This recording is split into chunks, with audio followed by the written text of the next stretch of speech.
Welcome to the Walking Dread podcast, Ooh. where we, explore all things scary and mysterious. Yeah. I'm Adrian, your host for tonight's spooky journey. And I'm Julia, here to kind of help unpack all the unsettling truths lurking behind these chilling tales. Get ready, because on this show, we'll be diving into a new horror story every day. Every day. Exploring nightmares, terrifying tales, and ancient curses that will leave you sleeping with the lights on. Oh, I like that. All in a fun, scary way. Right. With masterful storytelling. Yes. That will keep the listeners spooked. Keeps you on the edge of your seat. Make sure to rate and follow the Walking Dread podcast for more. Yes, please do that. Now, let's dive into tonight's story. Okay. Which takes us to a small town plagued by an eerie silence. Silence. That's even more terrifying than the screams that shatter it. Yeah, silence can be unsettling. Yeah. Especially when you're expecting noise. Right. It creates this anticipation. Yeah.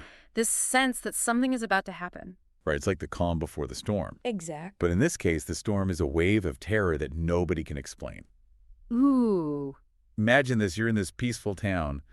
Life is going on as usual. Right. And then suddenly these blood-curdling screams start echoing through the streets. Oh, my God. But here's the catch. Yeah. Nobody can figure out where they're coming from. Like a ghost?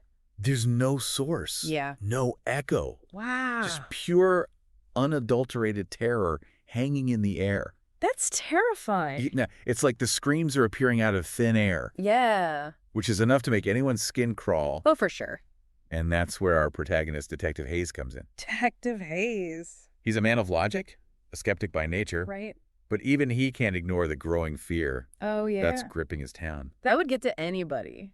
It's interesting how even the most rational minds Yeah. can be shaken Uh-huh. when confronted with the truly unexplainable. It challenges their worldview. Yes, Forces them to consider possibilities they might have previously dismissed. totally. And for Hayes, that challenge starts with seemingly small, Okay.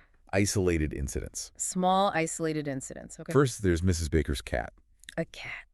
vanishing right before her eyes as she's calling it in for dinner. Oh, no. The only clue, What is it? a piercing scream Oh. that seems to just stop. No echo, Yeah. no fading out, Wow. just sudden chilling silence. Oh, okay. Then it's the paper boy. A paper boy. Oh, no. His bike found abandoned on his usual route, Oh, jeez. with only the memory of a scream Oh, my gosh. that was abruptly cut off to suggest foul play. Okay, so we have a cat and a paper boy. These incidents, while seemingly unconnected, begin to paint a disturbing picture. Yeah, it seems like someone or something is silencing these screams, Right. cutting them off at the source. Which honestly is a terrifying thought. It really is. I mean, what kind of power could manipulate sound like that? I don't even want to think about that. That's the question that haunts Hayes, Right. pushing him to delve deeper into this mystery. Okay. He's determined to find a rational explanation to restore order to his town. I can understand that. So being the resourceful detective that he is, Yeah. he decides to use technology to try and unravel this acoustic enigma. Okay. He sets up sensitive recording equipment all over town, Ooh. hoping to capture these elusive screams and maybe trace them back to their origin. Smart. That's a classic detective move, Right. using the tools at hand to try and understand something that seems to defy logic. Yeah. But what he uncovers is, well, Yeah. it's about to get really interesting. Oh, I bet it is. What did Hayes find in those recordings? Yeah. What was it about those screams that was so unsettling? That's what I want to know. That's a great question. And it's where we'll pick up in the next part of our show. Can't wait. Don't touch that dial, I won't. because we're just getting started on the Walking Dread podcast. All right. So we left off with Detective Hayes setting up all that recording equipment, Right, all over town. all over town, trying to capture those mysterious screams that just vanish. On to thin air. Yeah, like where do they go? Well, let's just say what they find on those recordings. Okay. It sends chills down their spines. Ooh. Okay. It's not the screams themselves that are captured, No. but the eerie silence The silence. that follows. Okay. The equipment picks up the precise moment. Yeah. The screams are cut off as if someone or something My God. is silencing them. It's like someone hit the mute button Yeah, on reality, exactly. erasing the sound before it Erasing. can even echo. It suggests a deliberate act, Oh, yeah. a manipulation of sound itself. That's unsettling. And that's when Hayes' tech expert, Okay. this brilliant, Right. but understandably terrified woman. Oh, yeah, I bet. She steps in Mm-hmm. and she analyzes the recordings Okay. and comes to a chilling conclusion. Oh, what's that? The screams aren't fading naturally. Oh. They're being terminated. Terminated at And their source. At the source. That's a cold clinical word, Mhm. but it's just so perfect Yeah. for what's happening. I've This heard isn't that. natural. No. This is something else.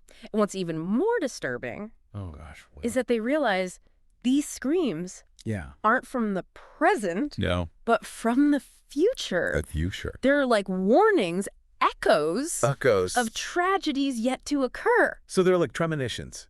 Yeah, imagine hearing the scream Right. of someone about to experience a horrific accident or worse. That's just all. The very notion of precognitive screams Yeah. is terrifying. It really is. It suggests a predetermined future, Right. script already written, Uh-huh. where these tragedies are inevitable. So are we saying there's no free will? It challenges our perception of it. Yeah. It asks the question, Right. if we know our future, can we change it? Ooh. Or are we just pawns On. in a larger, more terrifying game? That's heavy stuff. And the town, faced with this unsettling truth, Yeah. they decide they have to do something.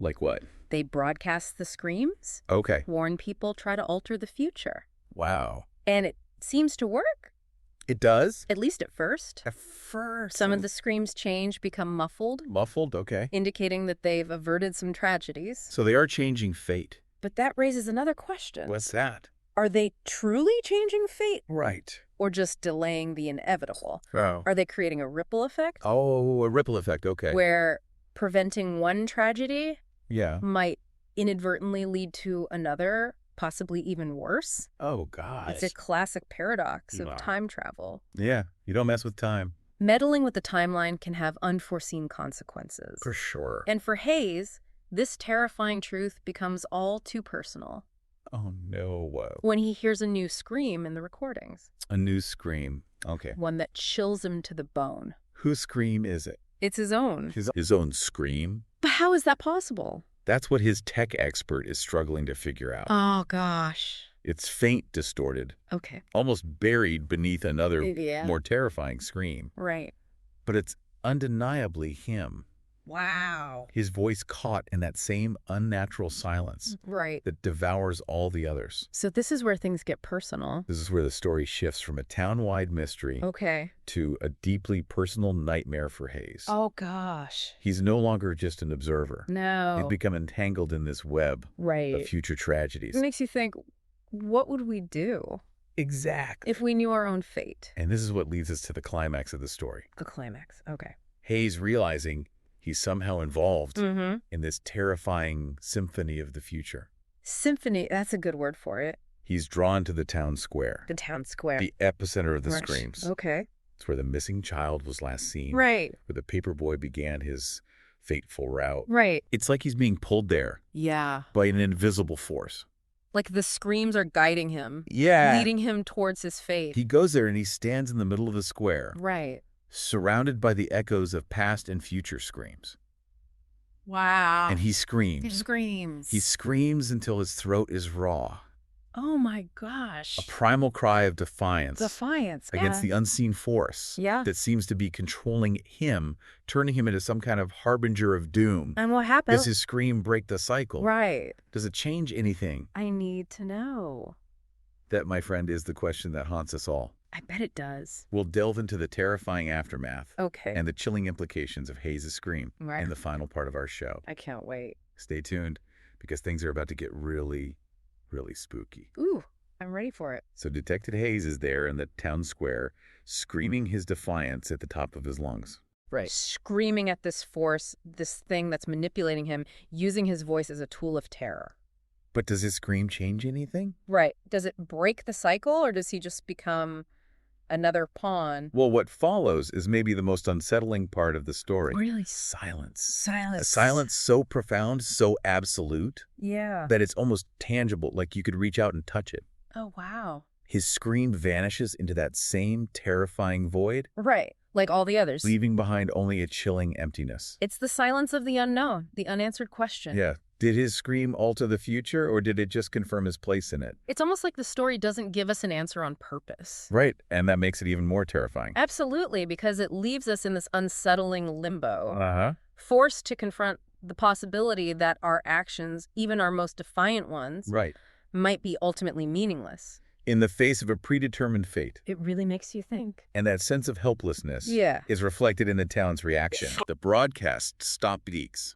The people can't bear the constant fear Right, it's too much. of screams they can't prevent, so they choose to ignore the warnings, bury their heads in the sand. It's like sticking your fingers in your ears and going, la, la, la. Exactly, Right. a classic case of collective denial, choosing ignorance over the unsettling truth.